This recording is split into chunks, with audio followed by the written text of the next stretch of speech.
एक गांव में एक गरीब मगर ईमानदार लकड़हारा रहता था जिसका नाम अहमद था। अहमद रोजाना जंगल जाता, दरख्तों से लकड़ियां काटता। एक दिन अहमद दरिया के किनारे लकड़ियां काट रहा था कि अचानक उसकी कुल्हाड़ी हाथ से फिसलकर दरिया में गिर गई। अहमद बहुत परेशान हुआ और दरिया के किनारे बैठकर सोचने लगा कि अब वो कैसे काम करेगा। अचानक एक फरिश्ता जाहिर हुआ और उसने अहमद से पूछा, तुम क्यों उदास हो? अहमद ने सच सच सारी बात बता दी। फरिश्ता पानी में गया और सोने की कुल्हाड़ी लेकर आया, मगर अहमद ने कहा, ये मेरी नहीं है।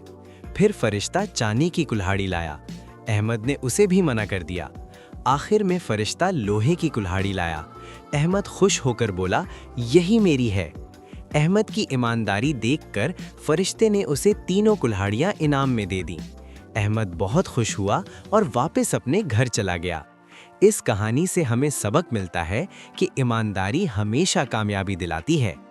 अगर आपको हमारी कहानी अच्छी लगी तो वीडियो को लाइक करें और हमारे चैनल को सब्सक्राइब करें और साथ ही हर नई वीडियो को देखने के लिए बेल आइकन